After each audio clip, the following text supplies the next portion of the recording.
This episode of Around the Grounds with Chocco is brought to you by Central Murray Live, 1332 3SH and 107.7 Mix FM.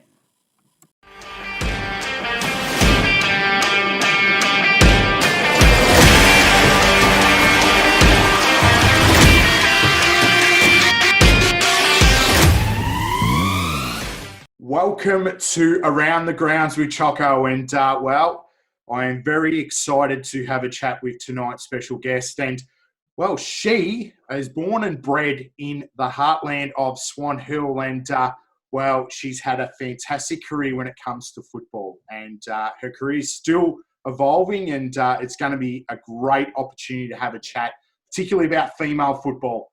And I speak of the one and only Alana Woodward. Alana, thanks for joining us. Thanks for having me, Chocco. Great to see you, and good to be here. Now let's delve into your footy career. You're born and bred country girl from Swan Hill, and your family's involved in local businesses. When did you notice that football was for you? When did you notice that football was the sport for you? Yeah, well, I guess probably like most females, you don't grow up playing footy, and that was the case for me. When I was, at junior age, I didn't even play netball. I was more into, working on the farm and riding horses and things like that. My younger brother played for Tintinda, as did my nieces and nephews, but it wasn't really until high school, I guess, at Swan Hill College, I got involved in the girls footy team with Robbie Gray. That was probably my first bit of involvement. That was great fun. I was horrible, but I had a crack, and that's probably, I guess, been the case, through the rest of my career, if you could call it that. Now you started off, like you mentioned, you had a crack, and then you went to boarding school. Was there more of opportunities when you went to Ballarat, Clarendon, that there was more female football was more noticeable, probably in a bigger town like Ballarat? Yeah, absolutely. So there was the Ballarat All Schools competition. Girls footy was pretty much the one and not only sport that all girls wanted to play. Didn't matter if you were, a bit of a tomboy or your brothers played footy. Just everyone wanted to play footy, and it was probably at the school I went to, Clarendon College, due to one teacher, James Cousins, or more affectionately known as Cuzzo. He had such a massive influence on me and pretty much all of the kids that went through that school in some capacity. Such a passion for footy and a passion, for teaching kids and young players about the game, and not just the skill side of it, but the history and the camaraderie and what it means to be a part of a team and a community that is footy. So, had the opportunity to play under him, and something pretty special to me, playing into school premierships. It was never, I guess, something that I thought I'd continue to pursue post-school, but that was definitely the next level up, and we took training seriously, and it was really a spectacle in the town of Ballarat. Girls footy was pretty serious. Was it hard, Alana? I guess there wasn't, I know there was school football, but that was something you would do, on throughout, schooling. But was it hard not knowing, or not saying not knowing, but not having some form of competition or club to join back then? Was it hard because you would have been passionate to be able to continue it? Was it hard for yourself and others around you? Yeah, it definitely was. I'm probably getting on in that age a little bit now. So back then there was girls starting to get involved with Auskick and that sort of thing, and metro leagues were starting to get girls footy up and running, but there was not much around as you got into, high school age and beyond. So I sort of pursued any other sports that I could at school, rowing, athletics and cycling and a few others. Footy was never probably front of mind for me to continue on with and try and get to the highest level, but I loved the competitive nature of it. and I really loved, the community aspect of it at school level. So, yeah, I guess it probably was difficult, but because it wasn't something that was around, I guess you didn't know what you were missing. Yeah, yeah. And did you find that doing these other sports has actually helped grow your career? Yeah, 100%. I think it doesn't matter what sport you do. If you're someone that likes to try and push yourself and be competitive, whether it's an individual sport or a team sport, you can pick up something from anything you have a go at. And rowing, for example, is probably still to this day the hardest sport I've ever tried my hand at, both physically and mentally. So yeah, I think anything I've had a go at through school and over the years has probably put me or helped me in good stead for footy. Yeah. So then you made the transition after school. You obviously went down to Melbourne. You spent some time with Berwick. What was it like to be able to have the opportunity to play community football as a female? Yeah, it was fantastic, and really, I probably did it initially for the social side. I was at uni down there and had a couple of friends that convinced me into coming down and having a run. And I had an auntie at the time that lived out at Berwick. So Berwick was my team. And from then on, it just seemed to go up and up a level each year I played. Back then it was called the Premier Division, the WVFL. And I was coached by Sean Smith, who later on was an assistant coach at Richmond when I joined them. But it was a lot of fun. Just it coming to a city, didn't really feel like I had the community like I did back home. So it was nice to belong to a club and just really feel welcome there. So then you had the transition, country girl at heart, decided to travel back home to the family farm and be involved in a local business. When football started to revolve, it became more noticeable, particularly female side of it. You got involved in a little bit of mentoring. What was it like to be able to then have that opportunity to play community football back at home? And I speak of the Karang. What was it like for you to have that opportunity to play football locally? Yeah, it was fantastic. I jumped at it. Initially before the Karang women's team started, I was involved a little bit with the Woodward Youth Girls, just helping out coaching. And really I was just involved because I loved running around with the girls at training. It was really good fun, and travelling down to Bendigo in the early days and being involved with them sort of reminded me of what I had back in Ballarat and in Melbourne as well. So I guess that's where it first kicked off. And then, as you said, got involved working in the family business. And at the time when Karang started, I was away working in Queensland for most of their first season and actually missed it and sort of, come back midway through the season. And I had trained a bit through pre-season with them, but the girls welcomed me back with open arms and likewise the coaches. And I rocked up to training and not expecting to play a game, and you're like, yep, you're in, awesome. And from there, it was just it was a really great ride. Like just a group of girls that loved what they were doing, girls that had never played, girls that were women that were picking up the game at 40 and after starting a family and having kids and just coming back to it because it was good raw footy. Karang as a club was amazing. Like I'd had a bit to do with Tintinda, as I said, with my brother, and also Swan Hill Footy Club through my boyfriend at the time and playing netball there. And it doesn't matter what club I was involved with, I was always made to feel really welcome and really enjoyed my time at all of those clubs. And it would have been because it was new, it was exciting. And in your eyes, like you came from the country to the city, back to the country, how important was that that putting that club together for female football in the region? Because it's not just so much Karang, it's everyone, it's the whole region. But how important was Karang putting that team together? Yeah, super important.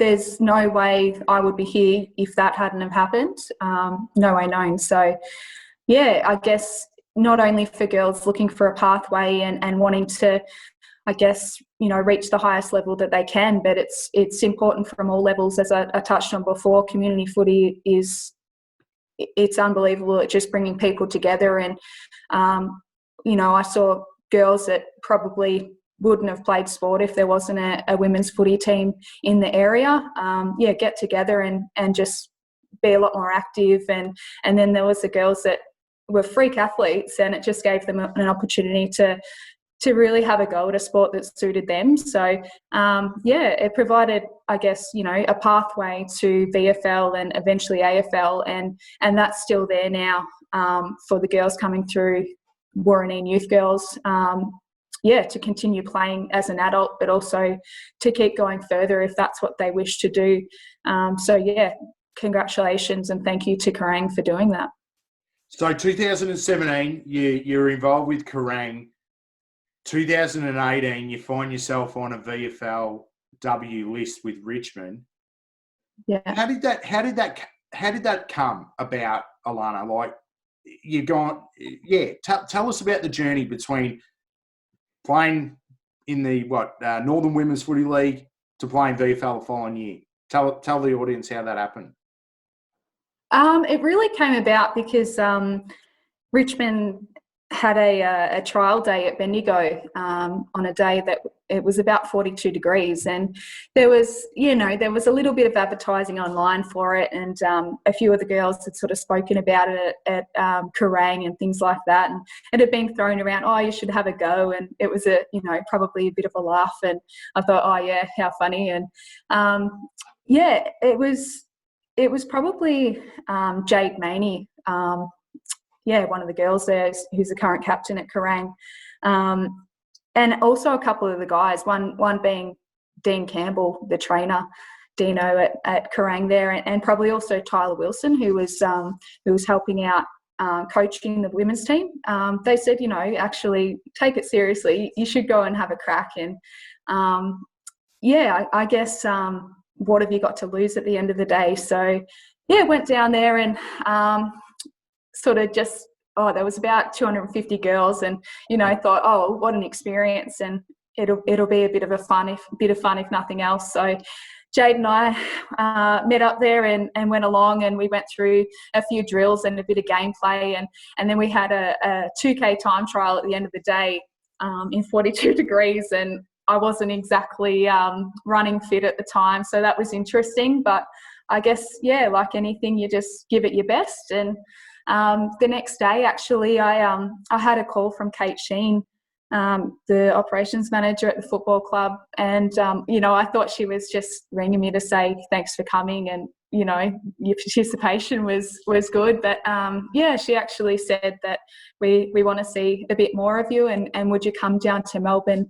for a few trainings with the team and see how you go. So I was very shocked and a bit blown away, and thought, oh gosh, how am I going to get time off work to go and do that? And anyway, sort of went down there and had a great time, and it was a bit daunting, but just got involved and had a go, and eventually was offered a spot on the list, the inaugural team for Richmond in the VFLW. So yeah, and we talk about VFLW because Richmond didn't have an AFLW team at the start. They then progressed to have one, but women's football was developing, things were starting to grow, it was getting a lot more exposure, and you spent 2018, 2019 on the VFLW list. Part of that you played in the finals, but what was the experience like playing VFLW, and tell us about some of the better players you played against? And you were a bit of a midfielder tagger. Was that something that Richmond had basically, said this is where we'd love you to play? Yeah, I think I guess the defensive midfield role sort of came about gradually over time, and probably someone that always had a bit of a tendency to like, to enjoy, I guess, outplaying my opponent, and yeah, the thing about VFL that a lot of people don't realise is because it's played during winter and the AFL season's a summer competition, all of those top tier AFLW girls are playing in the VFL competition. So, yeah, I had the opportunity to play on players like, Daisy Pearce and the likes, and learned so much from those girls that, I sat back and admired from afar, watching the first AFLW games on TV in Swan Hill.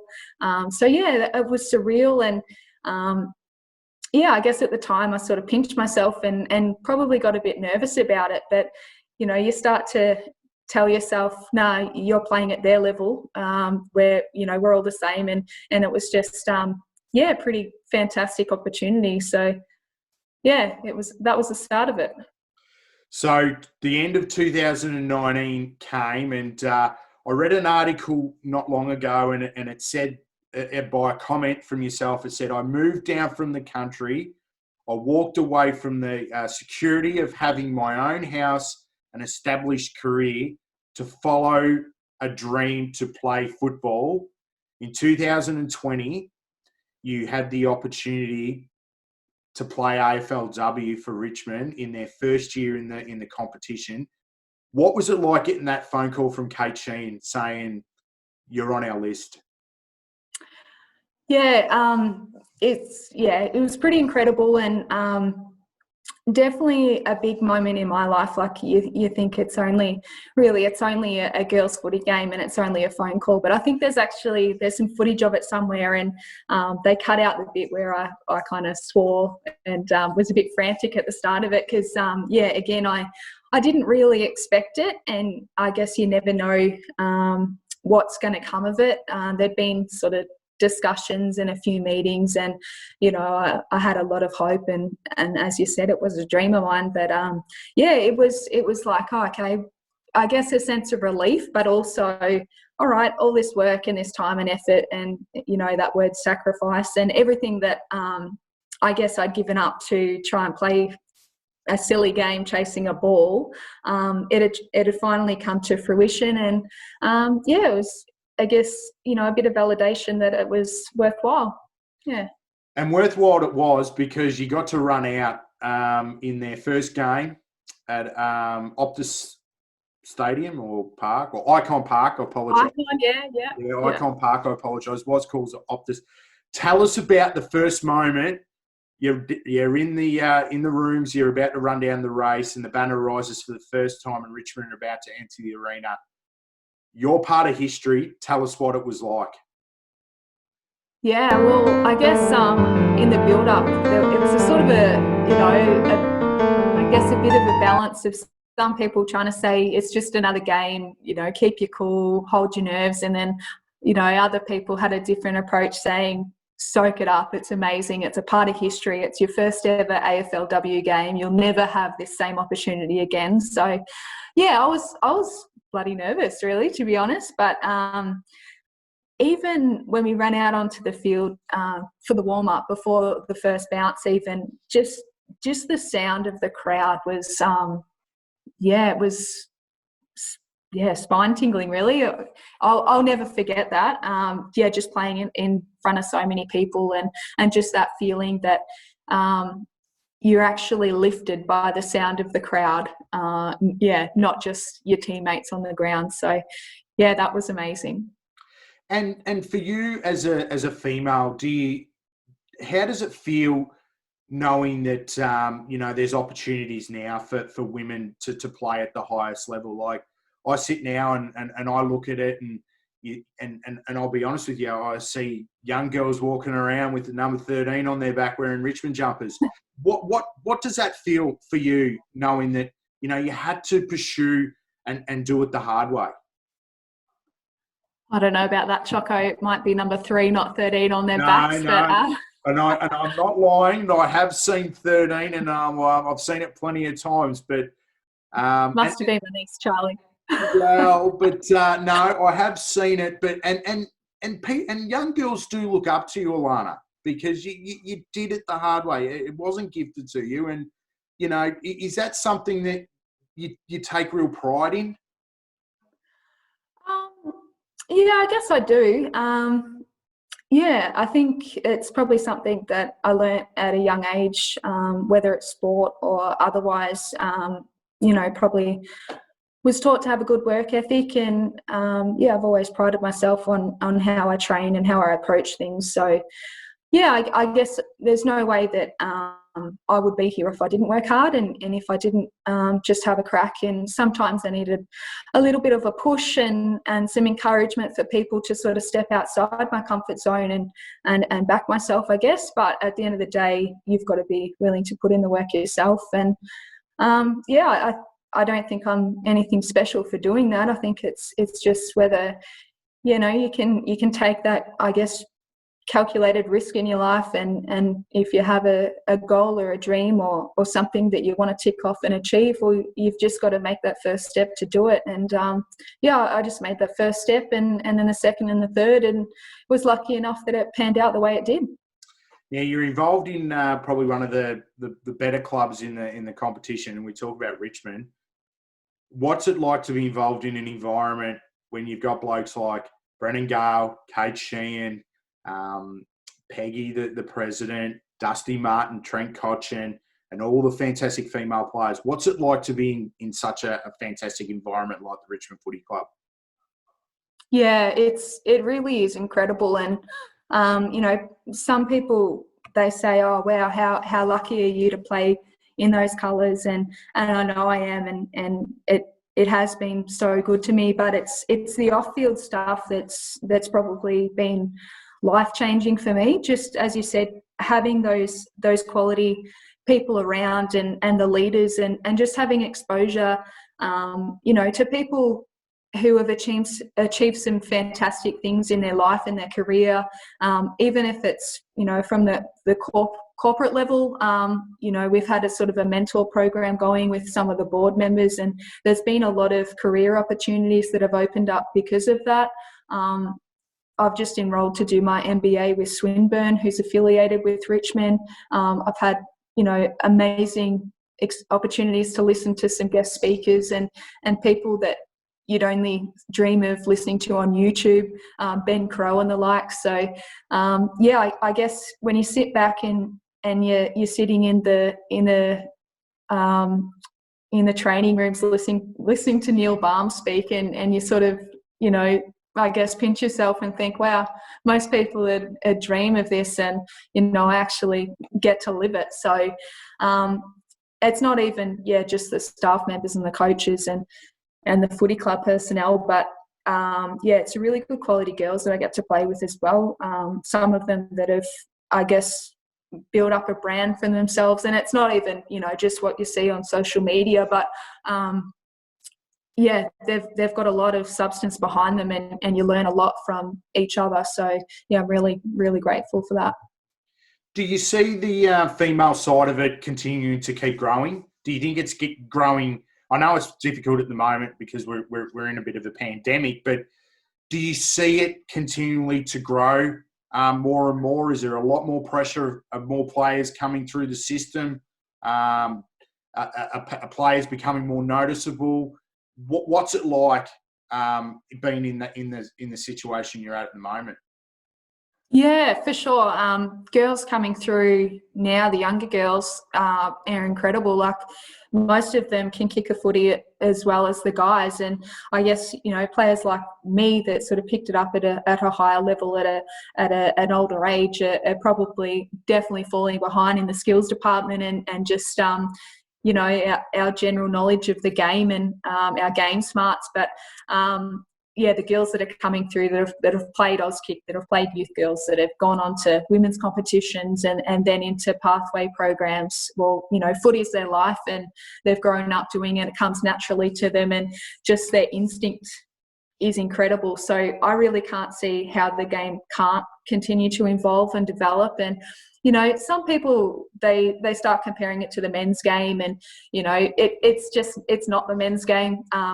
We're not built like men. Well, most of us aren't, and we play differently, and it's just a different game. So I think it's probably unfair to expect it to evolve to that level or into that type of game. But I've got no doubt that, as more girls take it up at grassroots level and continue playing all the way through, that, the standard it's got to improve. And people talk about money and they talk about, it needs to be full-time and things like that. But, it's really up to the players to improve the game. And I think that the girls playing at the level now are working hard to do that. So, I'm really excited to see where it goes, I guess, in the next couple of years while I'm still playing, but beyond that, in the next few decades too.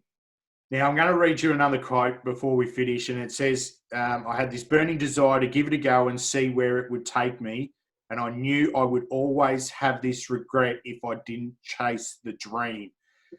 Alana, besides that advice, which I think is just tremendous, what other advice would you have for any aspiring young female footballers, particularly in our region, but a region across the state and the nation? What advice would you give them? Probably what we touched on earlier, just to work hard. If it's something that you really want to do, you've got to put the work in, and don't think that you have to do it all yourself. Really use the resources around you. Like I said early on at school, some of my teachers and my early coaches had the biggest influence in my life. So those people are super important, to our footy clubs and to young players. But if you're a young girl or boy who wants to play footy at a high level, get outside with a ball. If you're in ISO now, use it to your advantage. Practice your left foot kicking, practice your snaps, whatever you want to do, and just put in the work and train hard. I think we were just talking earlier that the harder you work, the luckier you get. So, get out there and have a go.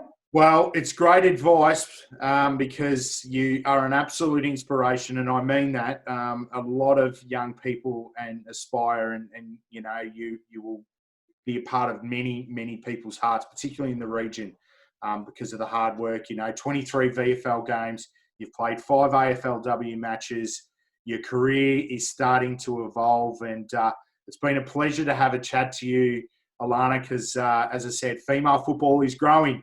And it's because of people like you who set a fantastic role model and example for younger females out there. Thanks for joining us. It's been an absolute pleasure having a chat. Yeah, very humbling, Chocco. Thanks so much for having me. I'd love to be able to get back home right now. Unfortunately, I'm sort of stuck in Melbourne, but lucky enough to still have my health, still have my job, and great to chat to people over Zoom like this. So thanks. Yep, and stay safe, and we look forward to watching you in the yellow and black in 2021. Bring it on. Thank you.